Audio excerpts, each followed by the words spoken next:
नमस्कार दोस्तों, आज हम मध्यकालीन भारत के इतिहास का शुभारंभ करने जा रहे हैं। मध्यकालीन भारत अर्थात मिडाइल हिस्ट्री। मिडाइल हिस्ट्री में हमने सबसे पहले मुग़ल साम्राज्य को लिया है, क्योंकि मुग़ल साम्राज्य समझने में थोड़ा आसान होता है, क्योंकि इसके बारे में आपने चीज़ें पढ़ रखी होती हैं, इसलिए इसको मैंने शुरू किया। क्योंकि हिस्ट्री एक ऐसी चीज़ होती है जिसको समझाना और समझना दोनों ही बड़ा काम होता है, लेकिन हमने हर संभव प्रयास करने की कोशिश की है कि ताकि आपको हिस्ट्री बहुत ही आसानी से समझाई जा सके। तो चलिए, हमने हर एक चीज़ को व्हाइट बोर्ड पर विधिवत लिखित दिया है, ताकि ये जो चीज़ें मैंने लिखी हैं ये सारी एग्जाम पॉइंट ऑफ व्यू से इम्पॉर्टेंट हैं। इसलिए चाहे तो आप इसके स्क्रीनशॉट ले लें। और दूसरी चीज़, प्लीज़ वीडियो को पूरा देखा करें, स्किप करने की कोशिश मत करना, क्योंकि मैं चीज़ें लिख तो दी मैंने, लेकिन अब हम टोटली स्टोरी के थ्रू समझाने की कोशिश करेंगे। अगर आपको स्टोरी समझ में आ गई तो ये चीज़ें बड़ी ही आसानी से आप कनेक्ट करते हो जाएंगे और चीज़ें आपके सामने बहुत ही आसानी से सुलझती हुई और समझती हुई आती रहेंगी। तो चलिए, सबसे पहले मुग़ल साम्राज्य की अगर हम बात करें तो मुग़ल साम्राज्य का भारत में उदय 1526 से होता है। 1526 के पहले बाबर कई बार भारत आ तो चुका था, लेकिन भारत में साम्राज्य स्थापित करने के उद्देश्य से कभी नहीं आया। लेकिन जब बाबर को लगा कि भारत में अगर उस समय की सामाजिक स्थिति को बाबर ने अपनी पुस्तक तुजुक बाबरी या इसी को वाक़ियात बाबरी या इसी को बाबरनामा के नाम से जानते हैं, तो इसलिए कंफ्यूज मत होना। एक ही पुस्तक को 3 नामों से जाना जाता है, तुजुक बाबरी, वाक़ियात बाबरी या बाबरनामा। तो उसमें इन्होंने बताया है कि उस समय भारत जो है छोटे छोटे टुकड़ों में विभक्त था। भारत में 2 धर्म थे, हिंदू और मुस्लिम। दोनों ही आपस में लड़ते रहते थे, जिसका फ़ायदा उसने उठाने की कोशिश की और उसने पूर्ण रूप से उठाया भी। दूसरी चीज़ उसने ये भी बताया कि हिंदू धर्म कई सारे वर्गों में विभक्त था। हिंदू, क्षत्रिय, ब्राह्मण, शूद्र, वैश्य, इन 4 जातियों में वर्गों में विभक्त था, जिसके चलते इनमें कभी भी आपस में बनी नहीं और जिसके चलते इन सब चीज़ों का उसने भली भांति तरीके से फ़ायदा उठाया। दूसरी चीज़ बाबर यह भी बताता है कि भारत में कुशलता की कमी थी, भारत के लोग सुंदर कम थे। भारत में इन सब चीज़ों का उसने अपनी पुस्तक तुजुक बाबरी में की है। लेकिन अगर देखा जाए तो बाबर की सारी चीज़ें ज़्यादातर गलत साबित होती हैं, क्योंकि भारत पुराने अरसे से, लंबे अरसे से जो है वो अपनी कुशलता के लिए जाना जाता है। भारत हस्तशिल्प के लिए जाना जाता है, भारत जुगाड़ के लिए जाना जाता है, भारत नई नई तकनीकी को बिल्कुल ही सरल भाषा या सरल चीज़ों से जुगाड़ू टाइप से बनाने के लिए जाना जाता है। इसलिए बाबर यहाँ पर गलत साबित होता है। हाँ, दूसरी चीज़, अगर सुंदरता की बात की जाए तो वो गलत ठहर जाता है, क्योंकि वो अरब से था इधर, तो वहाँ के लोग ज़्यादा गोरे चित्ते होते थे, उनके मुकाबले भारत के लोगों का आकर्षण कम था, लेकिन सुंदरता में कमी थी। ये सरासर गलत थी। इन सब चीज़ों का बाबर ने अपनी पुस्तक तुजुक बाबरी अर्थात वाक़ियात बाबरी में विधिवत तरीके से अध्ययन किया, लिखा। उसके बाद बाबर ने जिन चीज़ों का जिक्र किया कि यहाँ जातिवाद विधिवत था, धर्मवाद था, जिसके चलते उसने यहाँ पर आसानी से अपने पाए जमाने में आसानी हुई। अब बाबर को अगर देखा जाए तो बाबर का जो जन्म है, बाबर का जन्म जो है 14 फरवरी 1483 ईस्वी में होता है। बाबर बचपन से ही एक चतुर और बहादुर शासक था, जिसके चलते आगे उसने अपनी बहादुरी, अपनी चालाकी का विधिवत तरीके से परिचय दिया है। बाबर के पिता उमर शेख मिर्ज़ा, जो कि तैमूर वंश से था, उनकी माता कुतलुक निगार खानम, जो कि चंगेज खान के वंशज से थी। इसलिए बाबर को चगतई भी कहा जाता है। चगतई यानी चंगेज और तैमूर का कॉम्बिनेशन चगतई कहा गया। मुग़ल साम्राज्य का जो बाबर था, बाबर जो 5वां वंशज था और इसकी शुरुआत 1526 से 1857 तक होती है। मुग़ल काल भारत में टोटल 1526 से 1857 तक काबिज रहा। मुग़ल साम्राज्य को तिमूरियन के नाम से भी जानते हैं। तिमूरियन इसलिए कहा जाता है क्योंकि बाबर जो है तैमूर वंश का 5वां था, तैमूर के चलते इसे तिमूरियन भी कहा गया। इसने सबसे पहले एक्चुअली में हुआ क्या, जब 1483 में इसका जन्म हुआ, उसके 11 वर्ष बाद अर्थात 1494 में इनके पिता उमर शेख मिर्ज़ा का निधन हो जाता है, जिसके चलते अफ़गान जो कि एक छोटा प्रांत होता है वहाँ की गद्दी पर बैठता है, लेकिन इसके अपने ही सगे संबंधी इसको वहाँ से भागने के लिए मजबूर कर देते हैं।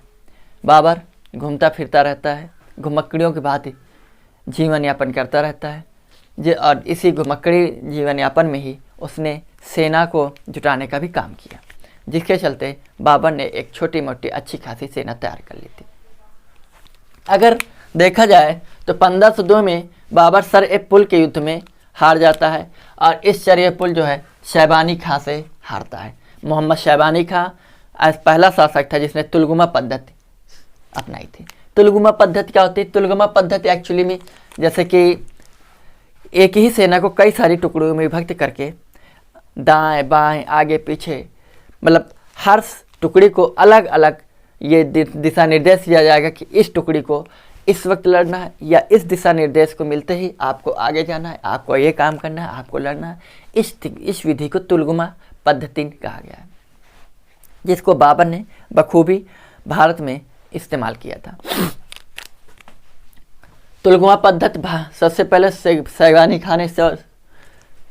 खां ने प्रयोग किया था। 1504 में बाबर काबुल जीतता है। काबुल जीत तो लेता है लेकिन उसके बाद उसको छोड़ देता है। रीजन ये भी कहा जाता है कि काबुल से उसकी आय इतनी नहीं थी जिससे उसके आसानी से उसके खर्च, उसकी सेना के खर्च चल सकें, इसलिए बाबर 1504 में जब काबुल जीतता है तो उसको छोड़कर भारत की ओर चलने लगता है। 1507 में पादशाह अर्थात बादशाह की उपाधि उसने धारण की और इनके जो पीढ़ी दर पीढ़ी जो पदवी थी जिसको मिर्ज़ा की उपाधि कहते थे, मिर्ज़ा की पदवी को इसने छोड़कर पादशाह अर्थात बादशाह की उपाधि धारण की। अब बाबर भारत की ओर मुख करता है अर्थात भारत की ओर आने के लिए पूरा मूड बना लेता है। लेकिन भारत में जैसे ही होता है तो सबसे पहले क्वेश्चन ही पूछा जाता है उसने कौन से राज्य को अपनी तरफ मिला था, तो पंजाब को। भारत ने सबसे पहले पंजाब को अपने यहाँ जीत लिया था, जिसको काबुल में मिला लिया था। लेकिन बाबर की एक आदत थी कि बाबर जो भी राज्य जीतता था उनको छोड़कर फिर चला जाता था, वो राज्य पुनः फिर स्वतंत्र हो जाते थे। इस चीज़ के चलते बाबर कभी भी एक स्थायी जीवन यापन नहीं कर पाया था, जिसके चलते बाबर ने कुछ जो युद्ध लड़ने की जो तकनीकियाँ हैं उनको कहाँ से सीखा है? उज़्बेकों से तुलगमा पद्धति सीखी। उज़्बेक कौन थे? उज़्बेकिस्तान में की एक जनजाति है जो उज़्बेकिस्तान में रहती है, उस जाति है जिसे उज़्बेकों के नाम से जाना जाता है। उज़्बेक एक वहाँ की जाति है, उज़्बेकिस्तान में रहती है, उसे उज़्बेक के नाम से जानते हैं। तो उज़्बेकिस्तान के उज़्बेकों से उसने तुलगमा पद्धति को जीता था, सीखा है। वहीं ईरानियों से उसने बंदूक चलाना, बंदूकों की शिक्षा प्राप्त की है। तुर्कियों से उसने घुड़सवारी की विद्या और अफ़गानों से उसने व्यूह रचना, चक्रव्यूह वगैरह टाइप जो व्यूह रचना है ये इसने अफ़गानों से सीखा है। बाबर ये यहाँ मुग़ल शासकों के शासक और मकबरे अक्सर एग्जाम में बहुत पूछा जाता है। कभी कभी ये 4-5 यहाँ से नाम ले लेते हैं शासक के और उनका क्रम पूछ लेता है। कभी औरंगजेब से पूछ लेता है, कभी हुमायूं से स्टार्ट करता है, कभी अकबर से। ज़्यादातर एग्जामिनर जो है अकबर से स्टार्ट करता है, औरंगजेब 4 के नाम दे देते हैं और चारों का क्रम पूछ लेते हैं। तो इसलिए आपको ये क्रम याद होना चाहिए। सबसे पहले बाबर जिसने भारत में मुग़ल साम्राज्य की स्थापना की या मुग़ल वंश की स्थापना की। बाबर जब इसकी 1530 में मृत्यु हो जाती है किसी बीमारी के चलते, तो इसको सबसे पहले आगरा में दफनाया जाता है। उसके बाद इसके द्वारा चुना हुआ स्थान काबुल में दफनाया जाता है। हुमायूं का मकबरा दिल्ली में ही है। अकबर का मकबरा सिकंदरा जो कि आगरा के समीप है। जहांगीर का मकबरा लाहौर में, लाहौर जो है शाहदरा, ठीक। उसके बाद शाहजहाँ का मकबरा आगरा में है और औरंगजेब का मकबरा औरंगाबाद जो कि दौलताबाद में पड़ता है, ठीक। ये हैं इनके मकबरे और ये शासक। तो अक्सर एग्जामिनर इनसे मकबरे, शासक और मकबरों के बारे में पूछता रहता है, इसलिए इन सब चीज़ों के बारे में आपको विद्वत तरीके से पता होना चाहिए। बाबर ने जब भारत में पानीपत का युद्ध जीता था तो उसके पहले भारत में 4 बार युद्ध किए थे। अक्सर एग्जामिनर पूछ लेता है कि बाबर ने भारत में पानीपत के युद्ध के पहले कितने बार आक्रमण किए? तो 4 बार। 1519 में इसने बाजार का युद्ध किया था, जिसमें इसने भीरा का किला जीत लिया था। भीरा का कहीं कहीं भीरा मिलेगा, कहीं कहीं भेरा मिलेगा, इसलिए आप कन्फ्यूज मत होना। भीरा का युद्ध जीता है और सबसे भारत में इसने तोपों का प्रयोग किया था।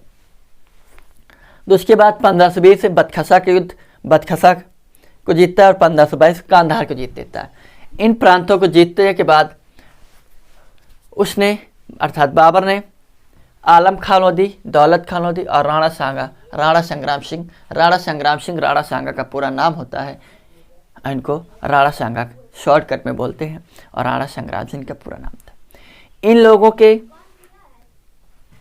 आमंत्रित करने से भारत आने के लिए भारत तैयार हो जाता है और नवंबर 1525 में भारत के लिए पूरी तैयारी के साथ चल देता है। बाबर जो है अक्सर पूछ जाता है बाबर का पूरा नाम क्या है? तो बाबर का पूरा नाम है जहीर-उद-दीन मोहम्मद बाबर। ठीक है, जहीर-उद-दीन मोहम्मद बाबर भारत की ओर नवंबर 1525 के लिए पूरी तरीके से पूरी तैयारी से भारत की ओर चलता है। सिंधु नदी को पार करते हुए भारत में प्रवेश करता है और ये अपने साथ 12,000 सैनिकों के साथ भारत में प्रवेश करता है। अब देखने की और मज़ेदार बात यह है, आज समझने की कोशिश करना कि बाबर के पास 12,000 सैनिक थे टोटल, और इधर उस समय दिल्ली का शासक था इब्राहिम लोदी, और भारत उस समय इब्राहिम लोदी के पास बताया जाता है, इतिहासकार बताते हैं कि लगभग 1 लाख सैनिक थे। अब सोचिए, कम से कम 8 गुना सैनिक इब्राहिम लोदी के पास थे बाबर की अपेक्षा। बाबर 12,000 सैनिकों को लेकर इब्राहिम लोदी से लड़ने आ जाता है। सोचिए क्यों? क्योंकि तब तक ये माना जाता था, जब तक पानीपत का युद्ध नहीं हुआ था, कि जब तक कि जिस शासक के पास, जिस साम्राज्य के पास जितनी ज़्यादा सेना होगी उतना ज़्यादा शक्तिशाली होगा। इसके चलते जब पानीपत का युद्ध होता है तब से ये सिद्ध हो जाता है कि सेना होने के साथ साथ सेना का नेतृत्व करता कैसा है, सेना का सेनापति कैसा है जो उसका नेतृत्व कर रहा है, इन सब चीज़ों पर विशेष ध्यान दिया जाने लगा। ठीक है, तो चलिए आगे हम जो बाबर के द्वारा युद्ध लड़े गए बाबर भारत में, उनके साथ साथ और कुछ अन्य महत्वपूर्ण चीज़ों के बारे में जानते हैं। तो इस चीज़ का आप विधिवत तरीके से स्क्रीनशॉट ले लीजिए और नोट्स बनाते चलिए, क्योंकि नोट्स बहुत इंपॉर्टेंट चीज़ होती है। क्योंकि हम बड़े आराम से पढ़ा रहे हैं, इसलिए हमारा लेक्चर बड़ा हो सकता है, छोटा भी हो सकता है। छोटा तो होने की गुंजाइश नहीं, लेकिन बड़ा ही हो सकता है, जिसके चलते आप हर बार लेक्चर में ही देखेंगे, क्योंकि लेक्चर देखेंगे तो टाइम वेस्ट होगा। इसलिए आप नोट्स बनाइए। नोट्स बनाएंगे तो नोट्स बनाने से ये पता होता है कि क्योंकि हम जिन शब्दों का इस्तेमाल कर रहे हैं, क्या पता वो शब्द आपके कब समझ में आ रहे हो, तो आप उन शब्दों जो है अपने शब्द रखिए, जिसकी वजह से आप जब अपने शब्दों का नोट्स पढ़ेंगे तो आप 1 बार पढ़ेंगे, 2 बार पढ़ेंगे, आपकी चीज़ें क्लियर होती चली जाएंगी। एग्जाम के दौरान सिर्फ एक सरसरी नज़र देखते जाएंगे, चीज़ें आपकी क्लियर होती चली जाएंगी। इसलिए नोट्स वेरी वेरी इंपॉर्टेंट है। और ये जो लेक्चर है वनडे एग्जाम के लिए तो मैंने जितनी भी चीज़ें हो सारी मैंने लिख दी वनडे, और साथ ही यूपीएसआई और यूपीपीसीएस के लिए भी। ठीक, यूपीएससी, यूपीएसआई और यूपीपीसीएस, इन सब चीज़ों के लिए अगर आप तैयारी कर रहे हैं तो मेरे लेक्चर को विधिवत सुने भी, और सुनने हर चीज़ मैंने लिखी नहीं है। ठीक है, इसलिए आपकी ये ड्यूटी बनती है कि जो भी चीज़ें आपको मेरी जुबान से, मेरे द्वारा, मेरे लेक्चर से जो भी मिल रही हैं, उनको आप वीडियो को पॉज कर करके लिखते रहें। तो ये रहे बाबर के द्वारा भारत में लड़े गए 4 प्रमुख युद्ध, जिनमें से सबसे पहला पानीपत का प्रथम युद्ध। पानीपत का प्रथम युद्ध 21 अप्रैल 1526 को लड़ा गया। दूसरा खानवा का युद्ध 16 मार्च 1527 को लड़ा गया। तीसरा 21 जनवरी 1528 को चंदेरी के युद्ध लड़ा गया, और 5 मई 1529 को घाघरा के युद्ध लड़ा गया। पहली चीज़ तो आप इन युद्धों का क्रम विधिवत तरीके से याद रखें, क्योंकि कई बार एग्जामिनर पूछ चुका है, आयोग पूछ चुका है, तो आगे भी पूछेगा, इसमें कोई भी दो राय नहीं है। ठीक है, तो चलिए एक बार स्क्रीनशॉट ले लीजिए। ठीक, तो ये है पानीपत का प्रथम युद्ध। तो चलिए सबसे पहले हम पानीपत के युद्ध की पृष्ठभूमि देख लेते हैं, जहाँ पर बाबर के पास 12,000 सैनिक थे, वहीं पर इब्राहिम लोदी के पास 1 लाख सैनिक थे। आप सोचिए, 1 लाख सैनिकों से लड़ने के लिए 12,000 सैनिक क्या कभी तैयार हो सकते हैं? थे, पूरे मनोवेग से तैयार थे, पूरे मन से तैयार थे, तन से साथ तैयार थे। ठीक है, रीजन था कि उनका जो नेतृत्व करता था ना, जो उनका सेनापति था, जो उनका राजा था, उनका जो शासक था, उसमें वो मादा था कि 12,000 के सामने 1,00,000 कुछ नहीं है। यही चीज़ थी उस सेना में, अर्थात नेतृत्वकर्ता का मेन रोल, मेन रूप, महत्वपूर्ण भूमिका। उस वही चीज़ उसके अपोजिट सेना अर्थात इब्राहिम लोदी की सेना में उसी चीज़ की कमी थी, नेतृत्वकर्ता की कमी थी, जिसकी वजह से इब्राहिम लोदी की सेना हारती। रीजन था इसने तुलगमा पद्धति का प्रयोग किया। बात यह थी कि जब बाबर ने एक ऐसे स्थान को चुना जहाँ पर एक तरफ तो यमुना नदी प्रवाहित होती थी, दूसरी तरफ पानीपत का किला था और उसके बीच में थोड़ी सी जगह बची थी। बाबर जब पंजाब से आकर हरियाणा के पानीपत में ठहरता है, जिस गांव के पास ठहरता है उस गांव का नाम बाबर गांव या बाबर छावनी, जहाँ पर अपनी छावनी बनाई थी उसको बाबर छावनी के नाम से जानते। आप सोचिए आपके गांव में या आप जिस शहर में रहते हैं उस शहर में कोई आग का प्रतिद्वंदी आके ठहर जाए, तो आप कितने दिन तक उसका इंतज़ार कर सकते हैं? एक लिमिट भर, जब तक आप में एक सहन शक्ति होगी, उसके बाद आप स्वयं उसको भगाने के लिए उसके पास जाएंगे। बात यही हुई। बाबर स्वयं चलकर दिल्ली तक नहीं आया। बाबर के युद्ध की नीति का ये पहला कदम था कि उसने दिल्ली से शासक को पानीपत बुला लिया।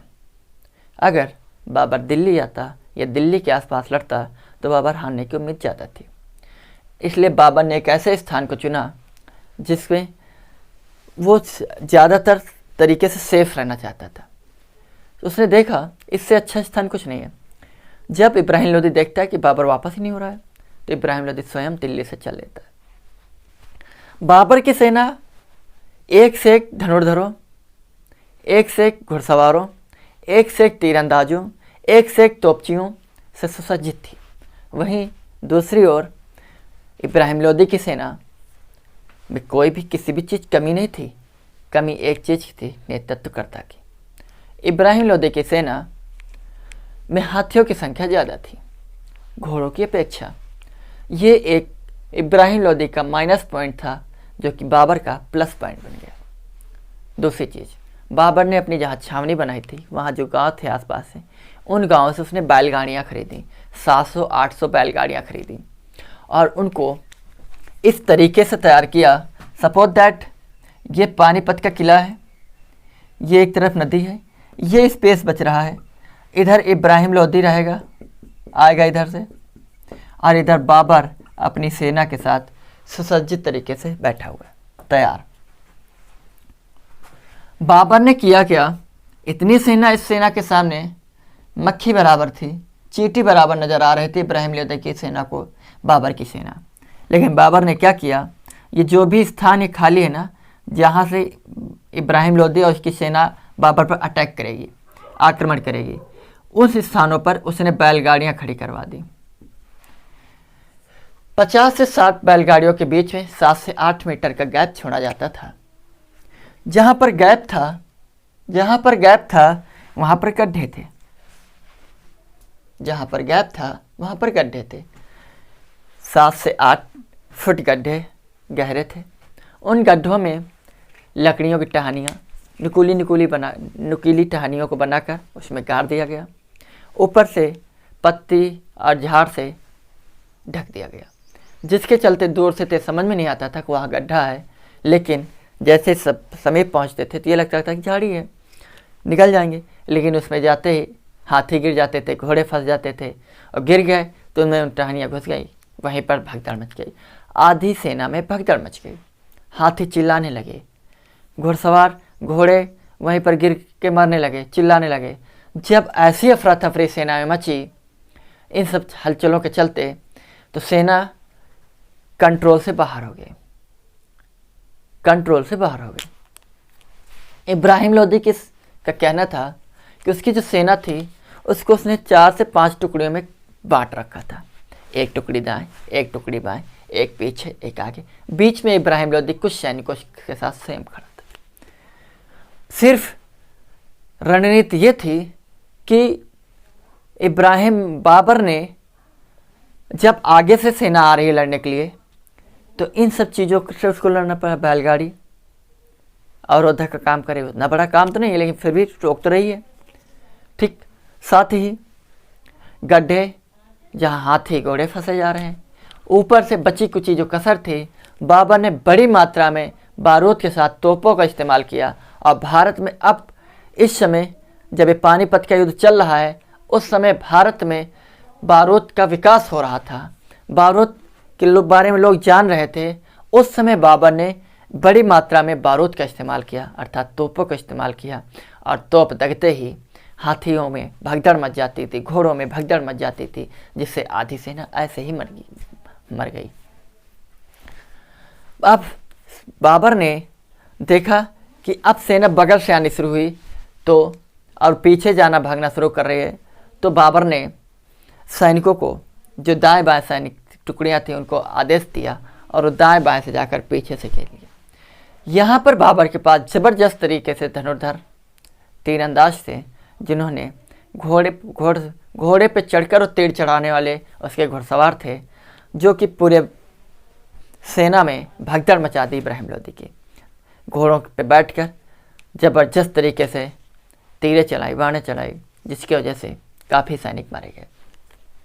एक वक्त आया जब इब्राहिम लोदी के सेनापति ने इब्राहिम लोदी को ये सजेशन दिया, ये सलाह दी कि महाराज आप युद्ध स्थल से भाग जाएं।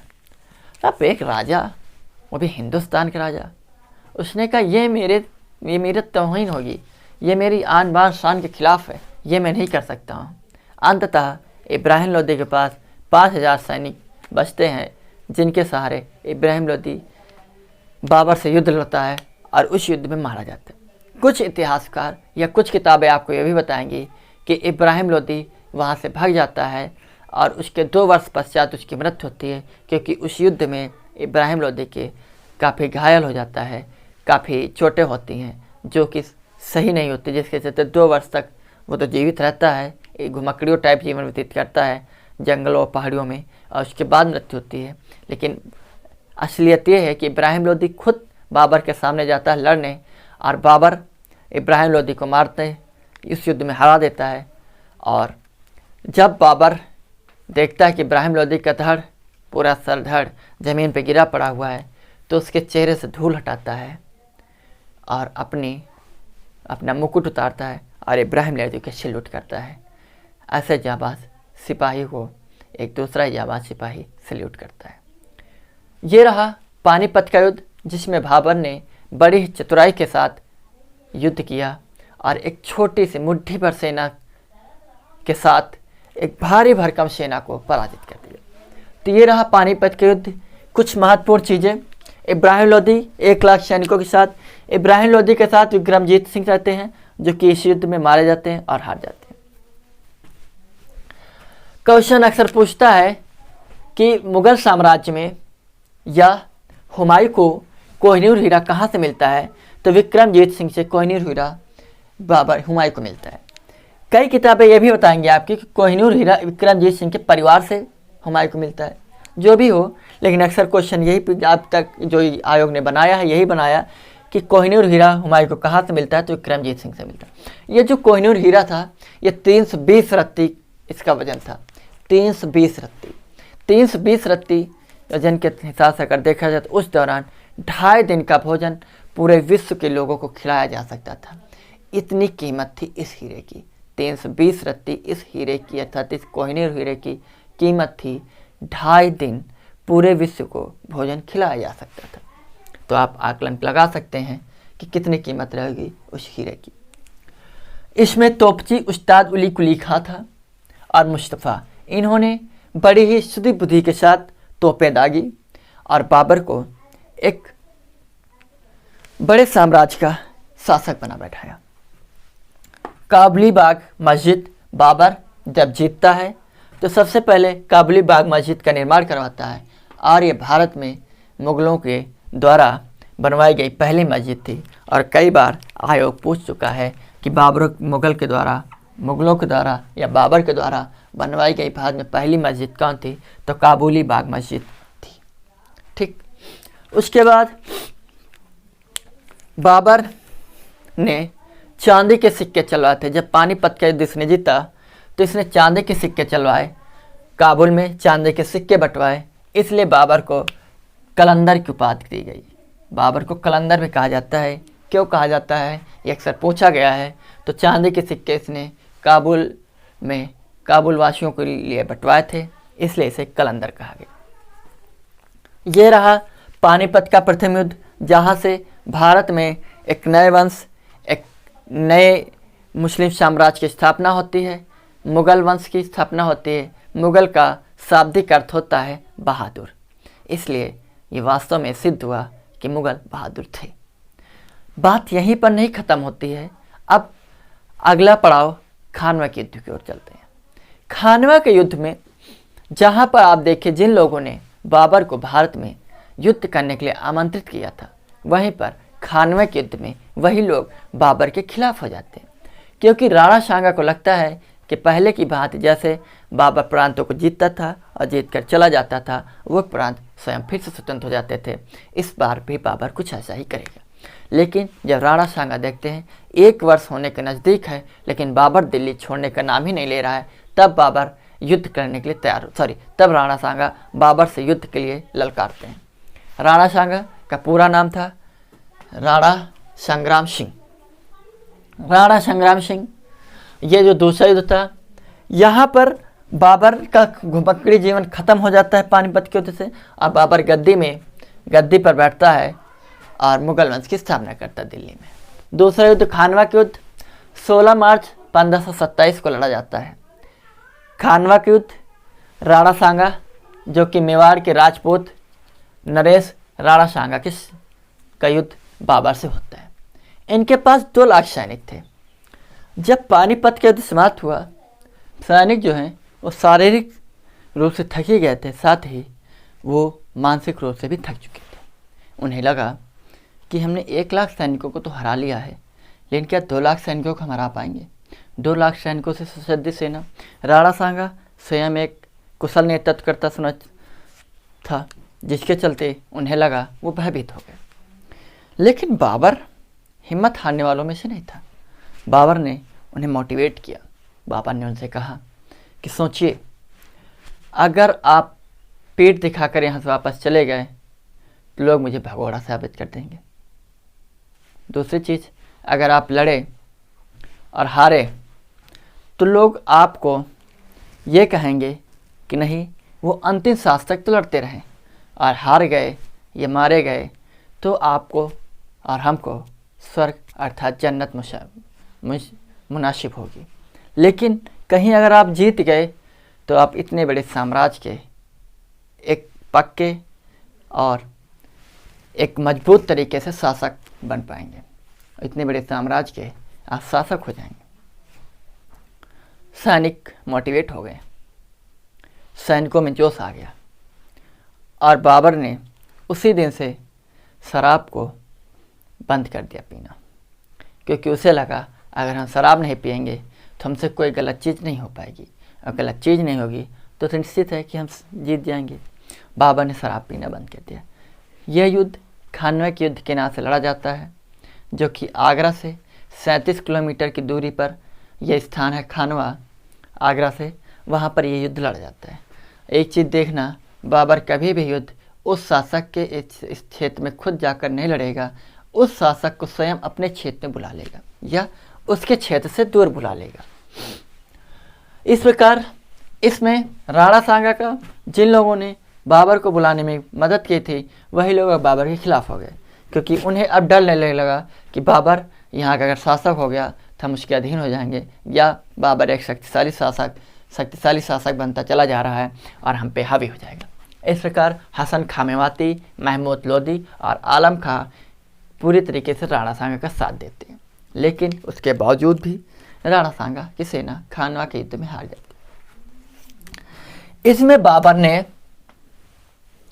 गाजी की उपाधि धारण की थी। गाजी की उपाधि होती है, इसमें सैनिकों के सिर कटवाए थे। सैनिकों के सिर कटवा कर एक मंच बनवाया था।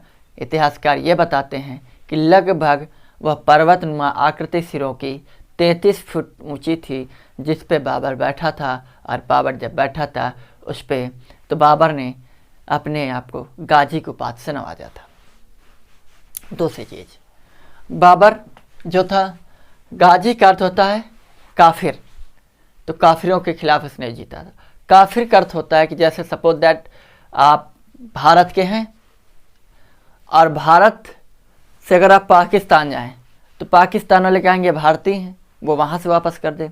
अब भारतीय आपको ये कहकर भगा दें कि आप देशद्रोही हैं या आप हमारे यहाँ के निवासी नहीं हैं, तो ऐसे लोगों को काफिर कहा जाता है। ठीक, तो गाजी की उपाधि उसने धारण की थी। यहाँ पर उसने कलंदर की उपाधि धारण की थी जब काबुल में काबुल वासियों के लिए सिक्के बंटवाए थे, और यहाँ पर इसने गाजी की उपाधि धारण की थी क्योंकि गाजी में उसने सैनिकों के सिरों के ऊपर एक मंच बनवाकर उस पर बैठा था। ठीक, तो ये था आलम खां अर्थात खानवा युद्ध। इसमें अब एक चीज़ अक्सर पूछ ली जाती है, प्लासी और बक्सर के युद्ध अंग्रेजों के पर मुगल या बाबर के कौन से युद्ध से उनकी तुलना की जाती है। जिस प्रकार बक्सर के प्लासी के युद्ध से अंग्रेजों ने भारत में पैर जमाए थे, लेकिन बक्सर के युद्ध से भारत में पूर्ण तरीके से शासन करने लगे थे, वैसे ही बाबर भारत में पानीपत के प्रथम युद्ध से भारत में तो पैर जमाता है, लेकिन खानवे के युद्ध से भारत में बाबर जो है पूर्ण रूप से एक मजबूत शासक के रूप में गद्दी पर बैठता है। तो इन दोनों युद्धों की तुलना, पानीपत का प्रथम युद्ध और खानवा के युद्ध की तुलना बक्सर और प्लासी के युद्ध से की जाती है। अगला मेदिनी राय चंदेरी का युद्ध। यह युद्ध 21 जनवरी 1528 को लड़ा जाता है। चंदेरी का युद्ध था चंदेरी नामक स्थान पर। इसमें मेदिनी राय हार जाता है और मेदिनी राय हारने के बाद बाबर इन सभी लोगों को हराता हुआ चला जाता है। उसके बाद मेदिनी राय यहाँ पर कुछ खास चीज़ें हैं नहीं। वहीं पर बात इसकी की जाए घाघरे के युद्ध की, तो घाघरा के युद्ध जो है 5 मई 1529 को लड़ा गया, और इसमें अफ़गान या आप कभी कभी एक जन अफ़गान या कभी कभी महमूद लोदी इनके खिलाफ बाबर लड़ता है, और यह भारत में लड़ा गया पहला जल थल युद्ध था। इस प्रकार भारत में बाबर ने कुल 4 प्रमुख युद्ध लड़े। इन प्रमुख 4 युद्धों के पहले भारत ने 4 युद्ध और लड़े थे भारत में। इस प्रकार टोटल 8 युद्ध भारत में बाबर के होते हैं। ये प्रमुख 4 युद्ध थे। पानीपत का प्रथम युद्ध था बाबर और इब्राहिम लोदी के मध्य। उसके बाद पानीपत का द्वितीय युद्ध होता 1556 में होता है अकबर और हेमू के मध्य, और उसके बाद एक युद्ध होता है 1762 में अफगानों के मध्य। इस प्रकार पानीपत के 3 युद्ध होते हैं। ये रहे 4 युद्ध। इनका क्रम आपको विद्वत तरीके से पता होना चाहिए, ताकि इनके क्रम अक्सर आयोग पूछ लेता है। अब कुछ चीज़ों के बारे में और हम चर्चा कर लें जो कि एग्जाम पॉइंट ऑफ व्यू से महत्वपूर्ण है। बाबर घाघरा के युद्ध के बाद एक बीमारी के चलते 26 दिसंबर 1530 को इसकी मृत्यु हो जाती है। लगभग 48 वर्ष की उम्र में बाबर की मृत्यु हो जाती है। बाबर जिंदगी भर जब तक भारत में पानीपत का नहीं लड़ा, उसके पहले घुमक्कड़ी रूपी जीवन व्यतीत किया। उसके बाद में 4 लगातार युद्ध लड़े। उसके बाद बाबर को जब आराम करने का वक्त आया तो बाबर चल बसा। इस प्रकार इतिहासकार कहते हैं कि बाबर ने सारी ज़िंदगी सिर्फ संघर्ष किया और संघर्ष करते हुए चल बसा। उसके बाद उसका बेटा हुमायूं बैठता है। हुमायूं के बारे में अगले लेक्चर में आपको पूरी जानकारी दी जाएगी। इसकी कविता है, इनकी पुस्तक है तुजुक ए बाबरी, जिसे वाक़ियात बाबरी या इसे बाबरनामा के नाम से जानते हैं। तो प्लीज़ कंफ्यूज नहीं होना है। इन 3 नामों से बाबर की पुस्तक बाबरनामा को जानते हैं, जो कि इसने तुर्की भाषा में लिखी थी। उसके बाद पायंदा खां और अब्दुल रहीम खान खाना ने इस पुस्तक को फारसी भाषा में अनुवाद किया। इन दोनों लोगों ने अकबर के समय अनुवाद किया था।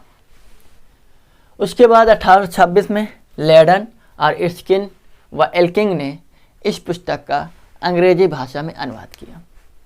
फारसी कविता की नई शैली मुबाय्यान को बाबर ने जन्म दिया। ठीक, अक्सर पूछा जाता बाबर ने किस नई शैली को जन्म दिया था, तो मुबाय्यान को बाबर ने जन्म दिया था। दीवान नामक काव्य संग्रह की रचना बाबर ने की थी। सेनापति मीर बाकी ने अयोध्या में बाबरी मस्जिद का निर्माण कराया था। ये वही बाबरी मस्जिद है जिसकी चर्चा या जो केस अभी 2020 तक चलता रहा, 19 तक। 9 दिसंबर 2019 को इसका फाइनल डिसीजन होता है और ये कहा जाता है कि यहाँ पर भगवान राम की मूर्ति के साक्ष्य मिले हैं, जिसके चलते ये बताया जाता है वो मूर्ति बाबर मस्जिद से पहले की है। इससे ये सिद्ध होता है कि यहाँ पहले राम मंदिर था। और ये सही है कि इसके सेनापति मीर बाकी ने राम मंदिर को तोड़वाकर बाबरी मस्जिद का निर्माण करवाया था। ठीक है, इसलिए अयोध्या में इस समय एक भव्य राम मंदिर के निर्माण का कार्य जारी है। उसके बाद अक्सर एग्जामिनर ये पूछ लेता है कि बाबर किसका समकालीन था, बाबर की समकालीन कौन था। तो कृष्णदेव राय का इसका समकालीन था और जिसको शक्तिशाली शासक के रूप में बाबर ने अपनी पुस्तक तुजुके बाबरी में जिक्र किया है। तो ये रहा बाबर का सफ़र। बाबर का पूरा नाम एक बार फिर से जिहाद उद्दीन मोहम्मद बाबर था। और बाबर का समय भारत में शासन 1526 से 1530 तक करता है, अर्थात कुल 4 वर्ष भारत में इसका शासनकाल चलता है। पिता उमर शेख मिर्ज़ा जो कि तैमूर वंश थे, माता कुतलुग निगार खानम जो कि चंगेज वंशज थी, इसलिए इनको चगतई भी कहा जाता है, बाबर को चगतई भी कहा जाता है। जन्म 14 फरवरी 1483 को और मृत्यु 14 दिसंबर 1523 को, वैलेंटाइन डे के दिन इसका जन्म हुआ था। 14 फरवरी वैलेंटाइन डे, जिसको भारत अब ब्लैक डे अर्थात काला दिवस के रूप में मनाता है। ये रहे इसके पुस्तक। तो ये रहे बाबर के महत्वपूर्ण पॉइंट। अगले लेक्चर में हुमायूं के बारे में जिक्र करेंगे। हुमायूं जो कि इनका पुत्र होता है, बाबर के 4 पुत्र होते हैं। तो अगले लेक्चर में हुमायूं के साथ उन सब चीज़ों का जिक्र करेंगे। तो आज रहा एक बहुत ही महत्वपूर्ण टॉपिक मुगल काल में बाबर, जिसमें मुगलों ने भारत में बाद स्थापना कर दी है। आप हुमायूं के बारे में अगले लेक्चर में अध्ययन करें। तो चलिए आज के लिए इतना ही। आप सभी का बहुत बहुत धन्यवाद। प्लीज़ लाइक सब्सक्राइब और शेयर जरूर किया करें। किसी प्रकार की कोई कमी हो तो प्लीज़ कमेंट के माध्यम से आप बता सकते हैं। तो आप सभी को प्लीज़ वीडियो को पूरा देखें। आप सभी का बहुत बहुत धन्यवाद। Thank you. जय हिंद, जय भारत।